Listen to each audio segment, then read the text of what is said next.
이 시간에는 편리한 기독교, 쉬운 천국이라는 제목으로 오늘 본문 안식일에 관한 이야기를 여러분들과 살펴보고자 합니다. 여러분, 부정할 수 없는 진실은 뭐냐면요, 무엇이 되었든지 그냥 잘할 수 없다는 겁니다. 무엇이든 다른 사람보다 뛰어나가지고 그것으로 그 일로 불릴 수 있을 만큼 잘하는 사람, 그 사람은 그걸 잘하게 되는 생각의 구조까지 가지고 있는 것을 볼 수 있습니다. 행동 방식이 다른 사람과 다릅니다. 축구로 인정받는, 축구 잘하는 사람은 축구 선수라고 하잖아요. 그런 선수는 그렇게 잘하게 될 때까지 수많은 시간을 축구공과 함께 달리면서 축구 동작을 연습했을 것이고요. 그걸 잘하기 위해서 잠자는 시간, 먹는 것, 생각하는 방식까지도 조정해야 했을 것입니다. 이렇게 했다면 어떻겠습니까?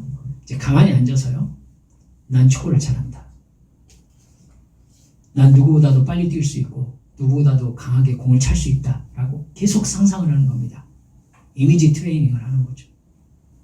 김민재가 내 앞을 막아도 나는 김민재를 제치고 드리블을 한 다음 골을 넣을 수 있다 라고 간절히 생각하는 겁니다.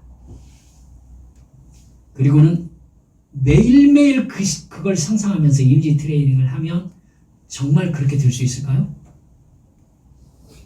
말도 안 되는 소리라는 것을 아실 것입니다. 하지만 될 수 있다고 사기를 치는 종교들이 있습니다. 축구는 생각이나 상상만으로 하는 것이 아니라 몸을 직접 움직여서 해야 되는 운동이기 때문이지요. 몸을 움직이지 않는 건 어떨까요? 예를 들어서 나는 공부를 너무 잘한다, 나는 무슨 시험 문제든지 풀 수 있다, 이런 상상을 간절히 하는 겁니다. 그것도 말이 안 되죠? 네. 공부를 잘한다고 상상한다고 해서 수학 문제가 풀리는 게 아니기 때문입니다. 노래를 잘하는 사람, 심지어 책을 빨리 읽는 사람, 여러분, 예외 없이 무엇인가를 잘하는 사람은 그것을 반복해서 연습하고 훈련하고 시간을 들이고 그것을 잘하기 위해서 모든 조치를 한 사람입니다. 믿음 생활은 어떨까요? 하나님께서 인정하시는 믿음이란 예수 그리스도 십자가 대속의 죽음과 부활을 믿고 성령 충만함을 받아 하나님께 온전한 예배를 드리고 늘 깨어 기도하며 성경을 읽고 깨달은 대로 순종하는 삶입니다. 그러면 성령님과 영적인 연결이 더욱 깊어집니다. 세상 즐거움과 세상 자랑을 점점 더 추구하지 않게 됩니다. 욕심이 점점 줄어드는 거죠. 예배의 기쁨이 점점 커집니다. 기도 시간이 조금씩 길어집니다. 영원한 천국을 향한 소망이 점점 커집니다. 그 사람의 생각과 말과 행동이 바뀝니다. 이웃에게 복음을 전하는 포인트를 잡으려고 생각합니다. 주님의 사랑을 전하는 구체적인 행동이 있습니다. 그런 변화를 뭐라고 하느냐면요, 거듭났다고 합니다. 천국 백성이 되었다고 하고 예수를 믿는다고 하는 거예요. 예수님을 사랑하는 사람이 된 것입니다. 그런 변화가 그냥 될 수 있나요? 그럴 수 없습니다. 그런 변화 역시 그 사람이 그렇게 되기 위해 어떤 행동을 반복한 결과입니다. 다른 사람보다 더 많이 기도했을 것입니다. 더 많이 성경을 읽었을 것입니다.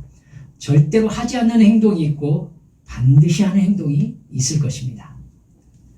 여러분, 성장이라는 말은요, 변화가 전제되어 있어요. 성장이라는 건 변화예요. 변하지 않고 성장할 수는 없죠. 변화는 절대 가만히 있는데 일어나지 않습니다. 생각이나 결단이나 각오만으로 되는 건 아무것도 없습니다. 여러분, 그러니까 예수 믿으면서 결단의 가치 그렇게 생각보다 많이 치지 마세요. 결단합시다. 그걸로 이루어지는 거 아무것도 없어요. 그것 때문에 일어나는 일은 아무것도 없습니다. 결단합시다. 여러분, 제가 찔려서 그래요. 되게 많이 찬양인도 하면서 목회하면서 많이 썼던 말이기 때문에. 하지만 주님께서 저도 성장시켜 주시면서 유 목사야, 결단의 가치가 뭐니? 라고 쓰게 하셨어요. 그래서 얼마나 믿음의 행위를 감정의 변화로 치환시켜 왔는가. 제가 하나님 앞에 간절히 회개하고 깨달은 바를 여러분들과 나누는 것입니다. 결단이나 각오만으로 되어지는 건 아무것도 없습니다. 잘하기 위해서 혹은 성장하기 위해서 하던 것을 안 하는 것이 있어야 되고 하지 않던 것을 하는 게 있어야 되는 겁니다. 요즘 모 방송국에서 나는 신이다라는 프로그램이 많은 사람들을 화나게 하고 있습니다. 그런 자료들을 보면서 정말 놀라는 것은 누가 저런 사람을 신이라고 믿으면서 자기 재산과 자기 시간을 바치느냐라는 거죠. 말도 안 되는데 누가 들어도 엉터리가 분명한데 왜 저 사람들은 저기에 출석하고 있느냐는 거죠. 다 미쳤을까요? 가본 적이 없어가지고 도대체 무슨 마음인지는 알 수가 없습니다. 그러나 하나 확실히 느껴지는 건 있습니다. 여러분은 그렇게 안 느껴지셨나요? 그런 이단이나 말도 안 되는 사이비들일수록 강한 행동 규정이 있다는 사실입니다. 행동은 되게 강한 어떤 규칙이 있어요. 다른 교회나 종교단체와 구분되는 종교의식이 따로 있습니다. 그 의식에 참여하는 복장 규정까지 정해져 있더라고요. 의식에서 진행하는 그 종교단체만의 의식 규정이 아주 강하고 엄격합니다. 제가 모 종교단체의 모임 영상을 봤어요.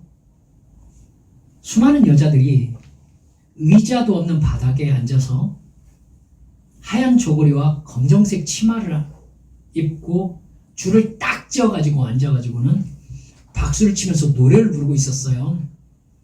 전 북한인 줄 알았어요. 근데 그 종교단체 모임이더라고요.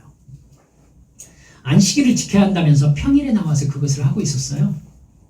그 종교의 교주는 이제 고령의 노인입니다.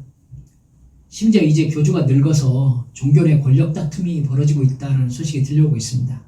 그럼에도 그 교주는 따르는 교인들에게 메시아이고 하나님입니다. 그 종교에는 세상에서 엘리트로 교육받은 학자도 있고요. 교수도 있고 사회의 주요 요직에 올라 있는 사람들도 있더라고요. 근데 그 사람들이 의자도 아니라 맨바닥에 앉아서 그런 노인을 하나님으로 믿고 그런 식의 종교의식을 하고 있다는 사실, 전 도무지 이해를 할 수가 없었습니다. 그러나 역시 한 가지는 알 수 있죠. 그런 종교의 특징은 어떤 사상이나 의식에 있는 게 아니라 행동에 있다는 사실이에요. 여러분, 그건 우리에게 굉장히 중요한 포인트를 가르쳐주고 있어요. 사람에게는 본능적인 종교의식이 있습니다. 가르쳐주지 않아도요. 그 종교 본성을 만족시켜주는 대상이라면 이성적으로 이해되느냐 혹은 말이 되느냐 이게 맞느냐 이런 논쟁은요 사실 필요가 없어요. 원래부터 섬김의 대상이 신이다 라는 이 개념 안에요 말이 안 되어도 상관이 없다는 게 들어가 있어요. 오히려 여러분 그런 거 안 느끼셨어요? 말이 안 될수록 사람들이 더 많이 가요. 말이 잘 되는 데는 사람들이 별로 안 가요. 말이 안 되는 이야기를 하는 사람일수록 뭔가 있으니까 저런 소리를 하나 봐 하면서 사람들이 더 모이더라고요.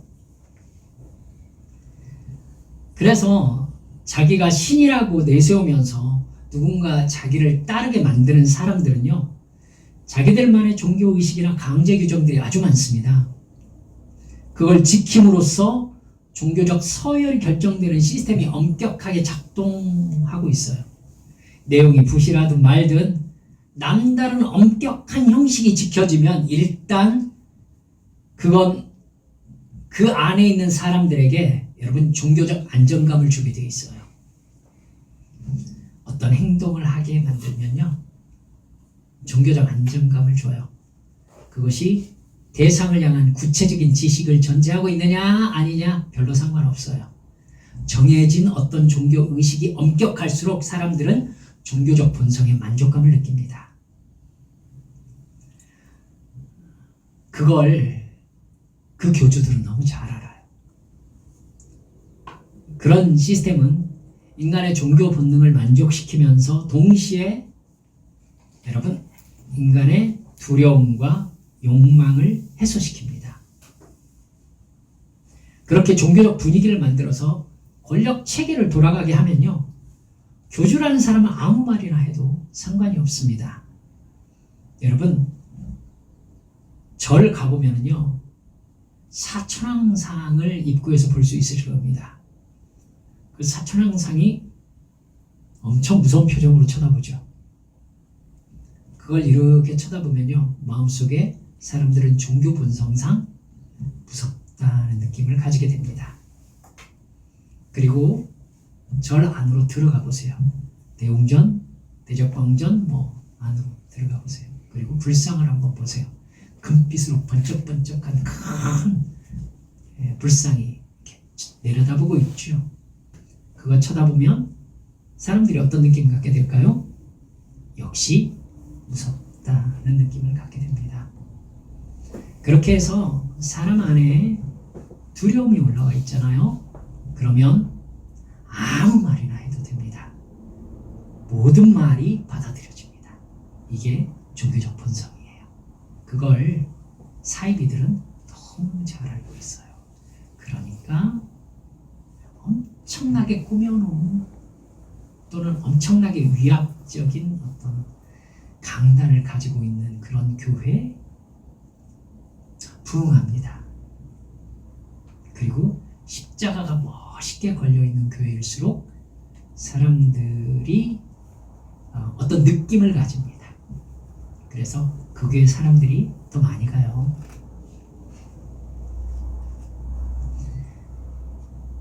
그곳에 있는, 그래서 신의 대리인으로 활동하는 종교 지도자는요, 아무 말이나 해도 다 아멘으로 받아들여집니다. 심지어 여러분 뉴스가 연일 나오고 있으니까 방송국 프로그램에서 문제 삼은 성적 착취와 성폭행 같은 상황도요, 마치 정상인 양 발생합니다. 사탄이 인간의 타락한 종교 본성을 아주 잘 이용하고 있는 거예요. 그런 인간의 정신적인 특성을 사이비 교주들은 사탄의 지혜로 아주 잘 파악하고 있습니다. 네, 그렇습니다. 반면에 진정한 성경적 원칙을 지켜야 될 기독교 교회는요, 점점 더 허황된 말만 많아지고 있습니다. 그리고 마땅한 행동은 사라지고 있어요. 기독교는 여러분 반복해서 말씀드리지만 생각과 사상의 종교가 아닙니다. 성경이 말하는 사랑은 마음가짐이 아니라 행동입니다. 그러나 지금 한국교회는 계속해서, 아니 현대교회로 바꿀게요. 현대교회는 계속해서 마음가짐, 각오, 결단, 상처의 치유, 만지심, 임재하심, 감동, 이런 실체 없는 허황된 이미지에 물들어 있습니다. 거기에 계속 머물러 있어요. 그리고 눈물을 흘립니다. 저도 그 안에 있었기 때문에 이제는 자신 있게 여러분들께 말씀드리지요. 기독교는 그걸 추구하는 종교가 아닙니다. 그래서 그 모습들은 거짓 기독교의 모습들입니다. 생각이라는 것은 생각하거나 마음가짐을 위해서 하는 게 아니에요. 행동하기 위해서 생각하는 거예요. 행동이 따르지 않는 생각은 망상입니다. 마치 나는 축구를 잘하고 말 거야, 잠을 자지 않고 생각하고 결단해도 축구 실력과 아무 상관없는 것과 같아요. 오늘 본문 말씀에는 출애굽기의 안식일 규정이 나오고 있습니다. 굳이 출애굽기라고 말씀드린 것은 신명기의 안식일 규정이 또 나와 있기 때문입니다. 그런데 근거가 조금 바뀌거든요. 출애굽기 20장부터 하나님은 십계명과 도덕법과 의식법과 성막의 기구들에 대한 설명을 모세에게 계속 하셨었어요. 지금 모세는 어디 있죠? 시내산 꼭대기에 있죠. 하나님을 만나고 있습니다. 지금 40일 동안 하나님하고 같이 있는 중입니다. 그리고 오늘 안식일 규정을 마지막으로 시내산에서 모세와 함께 계시면서 명하신 40일간의 일정을 마치시는 거예요. 근데 여러분 심각하게 생각해야 될 게 뭐냐면요. 하나님께서 말씀하신 모든 규정 중에서 안식일에 대한 규정이 가장 엄격한 처벌 규정을 가지고 있다는 사실입니다. 다른 규정들도 물론 어겨졌을 때 백성 중에서 끊어지리라 라는 얘기가 나와 있어요. 똑같이 죽음에 대한 얘기기는 하거든요. 그런데 안식일 규정은요, 그게 계속 반복되고 있어요. 14절 보면 안식일 어긴 사람은 백성 중에서 그 생명이 끊어지리라 이렇게 말씀하신 후에 다시 15절에서 뭐라고 하시느냐면 안식일에 일하는 자는 누구든지 반드시 죽일지니라 라고 또 말씀하세요. 그러니까 누구든지 라는 말로 지위 고하를 막론하고 예외가 없다 이 얘기를 지금 추가하고 계신 것이죠. 16절에는요. 이같이 이스라엘 자손이 안식일을 지켜서 그것으로 대대로 영원한 언약을 삼아야 된다 이렇게 말씀하세요. 그리고 하나님께서 여러분 읽으셨죠? 표징이라는 말을 사용하시죠. 표징이 무슨 뜻이죠? 증거가 되는 어떤 형태를 의미하잖아요. 그러니까 너희들이 안식일을 지키는 것이 내가 너희들의 하나님이라는 표징이다, 표시다, 사인이다 이런 이야기를 하고 계시는 것입니다. 여러분 왜 이렇게 엄격한 규정을 안식일에다가 모아가지고 얘기를 하시는 거죠?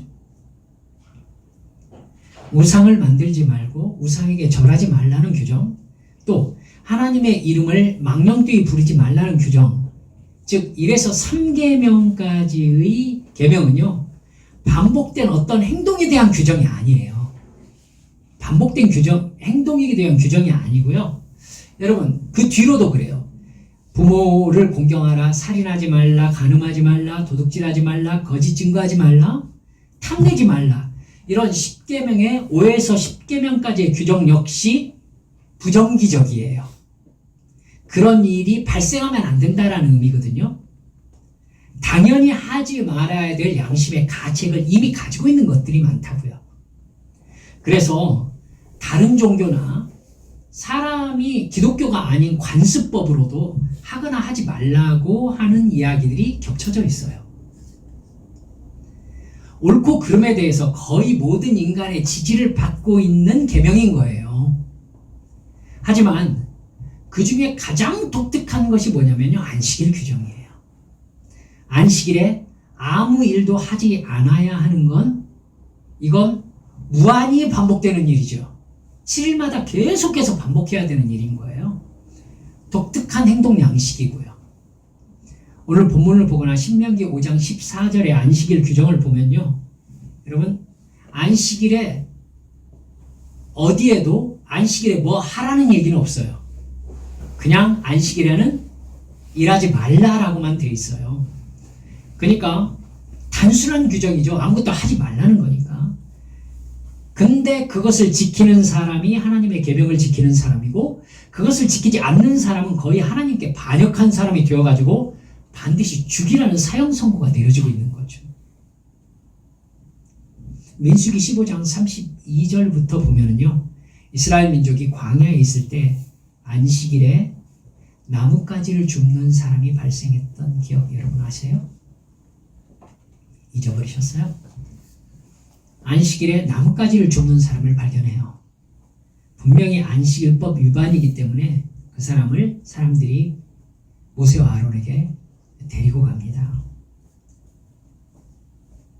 어떻게 해야 됩니까? 하나님께서 말씀하셨어요. 반드시 죽이라. 이래서 그 사람은 진영 바깥으로 끌려가가지고 돌에 맞아 죽습니다.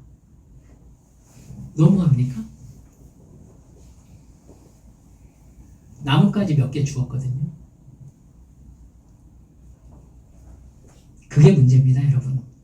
마치 선악과 과일 좀 먹었다고 정령 죽으리라고 한 거에 대해서 너무하다라고 말하는 것과 똑같은 거예요. 여러분, 선악과나 안식일이나 이미 그 결과가 죽음으로 정해진 법이었던 거죠. 그러니까 그게 그럴 만한 죄입니까? 라고 시비할 수가 없는 입장이었던 거예요. 이미 그렇게 하면 죽는다라고 되어 있었으니까. 그러면 그 사람은 그렇게 하면 죽는다는 것을 알면서 법을 어긴 거죠. 그래서 죽은 거예요. 여러분, 예수님의 십자가 대속의 죽음으로 말미암아 구원이 완성되었죠. 그래서 율법의 모든 의미는 다 성취되었습니다. 성전의 의미도 예수님이 성전이고 구원받은 내가 성전이라는 사실로 성전도 성취되었습니다. 그래서 우리가 모이는 이 장소를 우리는 예배당이라고 하지 성전이라고 하지 않습니다.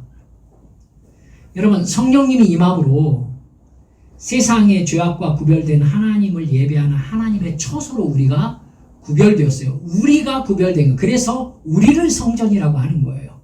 우리의 모임을 성전이라고 하는 거고요. 그래서 여기를 성전이라고 하는 것은 우리가 모여있기 때문에 성전인 거죠. 이 건물이 성전이 아니죠. 이해가 가시죠? 네. 성령님이 임함으로 세상의 죄악과 구별된 하나님을 예배하는 하나님의 처소가 된 겁니다. 따라서 여러분, 제물을 태워드리는 모든 율법이 다 성취되었어요. 예수님으로 인해서. 그러니까 예수님 이후로 제물을 태워드리는 제사는 필요가 없어요. 알았죠? 그럼 유월절, 초막절, 수장절, 오순절 이런 절기의 의미를 따져가지고는 지켜야 된다라는 식으로 얘기하는 것이 얼마나 허황된 얘기인지 여러분은 그냥 아셔야 돼요. 이 사람아 공부 좀 하세요. 이렇게 얘기하셔야 된다고요. 예수님께서 그것을 다 성취하셨기 때문입니다. 여러분, 그래서 구약의 레위 지파가 감당하던 제사장과 레위인의 사명이 끝났습니다. 그럼 모든 게 다 사라졌습니까?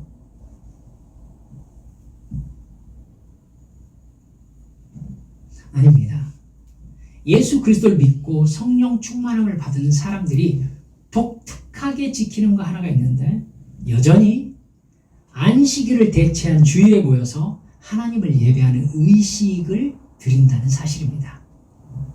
하나님의 날로 구별된 거룩한 주일의 의미는 계승되어 오고 있는 것이죠. 여러분, 예수님과 사도로 이어받아져 온 기독교의 종교적 규율입니다. 즉, 기독교의 의식적 정체성이 주일 예배에 있는 거예요. 예수님은 부활하신 후에요, 이 세상에 40일 동안 있으셨죠. 그러면서 모두 합하면 11번 제자들에게 나타나셨습니다. 11번 나타나셨어요. 근데 안식 후 첫날, 즉 주일날에 6번 나타나셨어요. 자연스럽게 예수님을 따르던 제자들과 믿음의 사람들이 안식 후 첫날, 즉 오늘날의 주일을 주님의 날로 선포하고 정기적인 예배를 드리기 시작했습니다. 신약 성경에서요, 사도행전 20장 7절에는 안식 후 첫날에 우리가 떡을 떼려 하여 모였더니 바울이 이튿날 떠나고자 하여 저희에게 강론할세 말을 밤중까지 계속했다. 왜 사도 바울이 말을 밤중까지 계속했다라고 하니까 찔리죠. 사도 바울이 날새도록 말을 하신 거예요. 여러분, 바울이 이미 주일을 지켜서 예배를 드리고 있었다라는 의미입니다. 고린도전서 16장 2절에는 이렇게 나와요. 매주일 첫날이 오늘날의 주일날입니다. 매주일 첫날에 너희 각 사람이 일을 얻은 대로 저축하여 두어서 내가 갈 때 연보를 하지 않게 하라. 이렇게 사도 바울이 얘기하고 있어요. 주일날 예배를 드리면서 헌금하는 것을 사도 바울이 이제 당연하게 말하고 있는 거죠. 요한계시록 1장 10절에서는 이렇게 말씀합니다. 주의 날에 성령에 감동되어서 주님을 내가 만났다라고 기록하고 있거든요. 아예 요한계시록에서는 주의 날이라고 주일로 정해져 있는 걸 볼 수 있죠. 주의 날에 이렇게. 주의 날이 특별한 날이 아니라 주일이라는 말이에요. 사도 바울은 이방 지역에 복음을 전하면서 그 사람들, 이방인들이잖아요. 이 사람들은 유월절, 오순절, 절기들 전혀 몰라요. 그죠? 안식일도 몰라요. 이방인들이니까.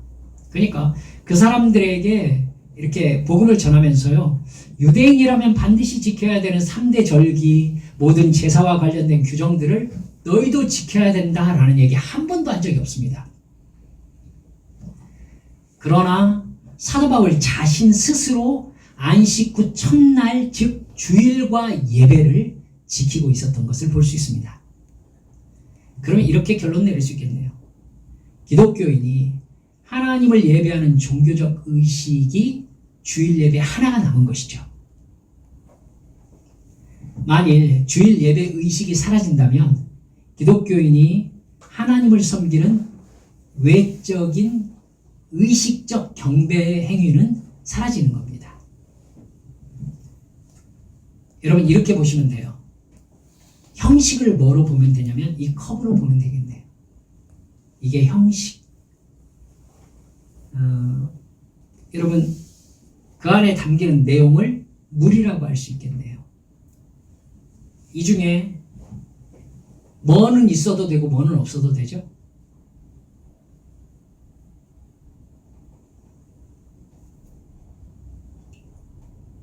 뭐가 없어도 돼요. 둘 다 없으면 안 돼요.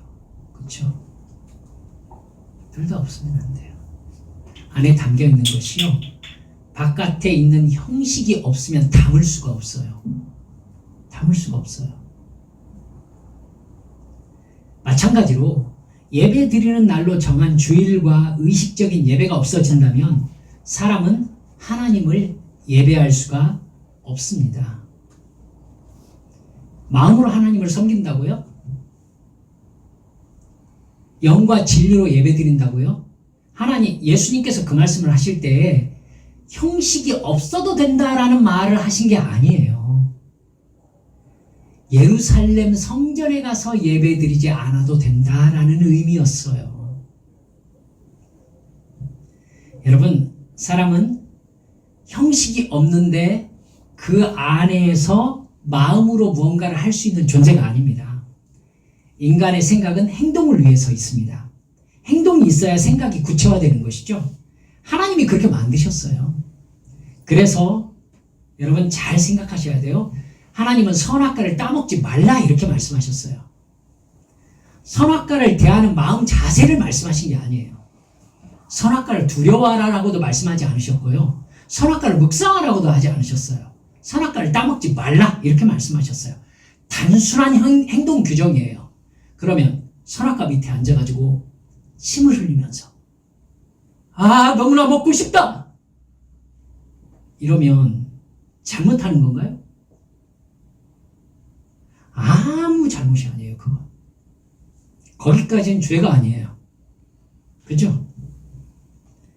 여러분 그 밑에서 아무리 선악과를 바라보면서 탐을 내고 막 눈을 동그랗게 뜨고 먹고 싶다라고 해도 하나님은 걔에게 아무런 터치를 하지 않으세요. 하지만 그냥 선악과를 뚝 따서 먹으면 죽는 거예요. 그러니까 행동 규정이에요. 단순해요. 그러니까 선악과를 대하는 그러니까 행동 규정이 지켜진다는 것 자체가 하나님과의 관계를 의미하고 있는 거예요. 물론 선악과를 따먹는 행동 안에 하나님을 진정으로 사랑하는 마음이 있으면은 가장 이상적이죠. 그런데 어느 날 하나님을 진정으로 사랑하는 마음이 나에게 없어서 선악과를 따먹었습니다. 어때요? 행동과 마음을 일치시키기 위해서 선악과를 따먹었어요. 죽는 거예요. 하나님을 사랑하지 않는 마음이 생긴 걸로는 죽지 않아요. 근데 선악과를 따먹는 행동으로는 죽어요. 행동 규정이기 때문에 그래요. 제 말 알아들으시겠죠? 그래서 성경은 어떤 마음이냐보다 어떤 행동을 했느냐를 훨씬 더 중요하게 여깁니다. 마음이 중요하냐 행동이 중요하냐라고 하면 여러분 뭐라고 하실래요? 응? 둘 다 중요합니까? 둘 다 중요하죠, 당연히. 하지만 결과적인 측면에 있어서 행동이 훨씬 중요하다고 말씀드릴 수 있습니다. 마음은 전혀 다를지라도 행동이 옮겨지지 않으면 일단 유효하지가 않아요. 여러분 예배에 와서 온갖 다른 생각을 하고 있다면 예배가 무슨 소용입니까? 라고 묻는다면 저는 그래도 예배에 와 있으라 라고 말하겠습니다. 예배다운 예배를 드리지 못해서 예배에 오지 않으면 예배다운 예배를 드릴 수 있는 기회 자체가 없어지잖아요. 그렇죠? 예배다운 예배를 드리는 변화는 예배 현장에서 일어나는 거잖아요. 그러니까 와 있어야 되는 거예요. 예배 드릴 마음이 아니어도. 그릇을 깨버린다면 다시는 무엇인가를 담을 수 없는 것과 같은 거죠. 여러분, 주일 성수가 절대적인 것이냐라고 쓸모없는 논쟁을 하면서 교회들이 큰 잘못을 했어요. 주일 예배를 상황에 따라서 주중 예배로 대체하고. 왜 주중 예배가 필요하죠? 주중 예배를 드리는 사람들은 주일날 일이 있어서 그렇대요. 여러분 어떻게 생각하세요? 주일날 일이 있어가지고 주중 예배로 대체하고 주일날 가족들이랑 놀러 가는 거. 목사들의 갈등을 여러분 아시긴 하겠죠? 인간의 필요에 따라서 이런 예배 저런 예배로 세팅해가지고 필요한 예배에 편리한 시간에 참가하라. 이런 교회 솔직히 저는 반대입니다. 저는 그건 아니라고 생각합니다. 그건 예배의 의미를 떠났다라고 생각하거든요. 저는 그건 교회 마케팅이라고 생각합니다. 그리고 죄라고 생각합니다.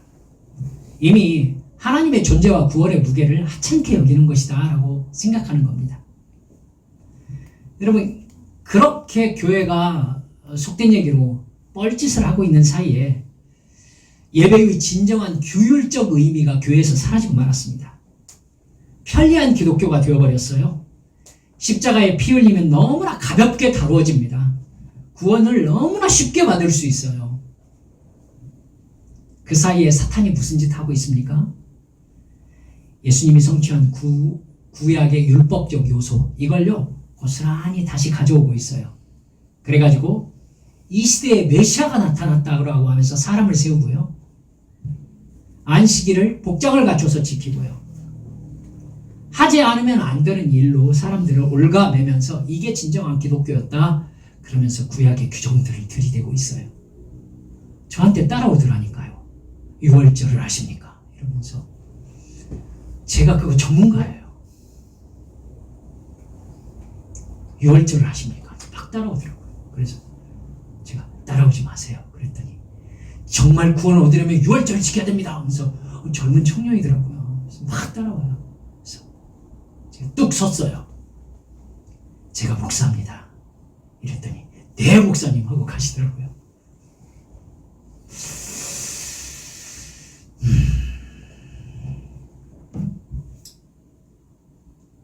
사기치고 있잖아요 사탄이. 근데 그 사기가 먹혀 들어가고 있잖아요. 그 사람들이 오히려 기독교인들에게 뭐라고 하는 줄 아세요? 너희들이 하나님을 섬기는 증거는 뭐야? 아무것도 없는 너희들이 오히려 사입이 아니야? 여기에 교회가 할 말이 없어지고 있어요. 진짜 아무것도 안 하고 있으니까. 그리고 진짜 자기 의미를 두어서 자기 육체의 형식을 어떤 규율에 딱 맞추어 가지고는 지키는 무엇인가, 즉 지킨다라는 의미로 하는 게 없는 거예요.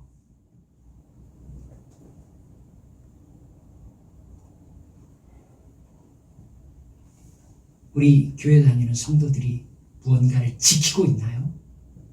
거기에 생명의 의미를 담아가지고 이거 아니면 아니다 라고 하면서 정말 마음 자세를 가다듬고 옷깃을 여미고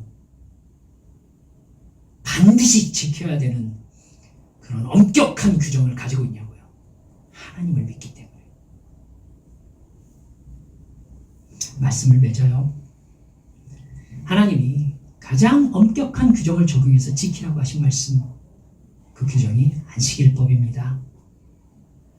지금도 주일을 지키지 못하면 죽여야 된다는 얘기가 아니에요. 하지만 내 안에 주일이, 예배가 하나님과의 관계에서 어느 만큼의 무게로 자리 잡고 있느냐, 이건 분명히 체크해야 합니다. 하나님이 예수 그리스도 대속의 죽음과 부활 이후 구원받은 성도들에게 성령 충만함을 부어주셨을 때 여러분 기억하셔야 돼요. 여러분이 그렇게 성령 충만함을 받았을 때 여러분 안에 가장 강력하게 일어났던 열망이 무엇입니까? 예배의 열망입니다. 여러분. 하나님 앞에 나와서 예배를 드리고 싶어 해요. 성령 충만함을 받은 사람들은. 나는 주일 성수와 온전한 예배에 대해서 바른 행동을 하고 있는가 깊이 돌아보시기를 주님의 이름으로 축원합니다. 우리 함께 기도합시다.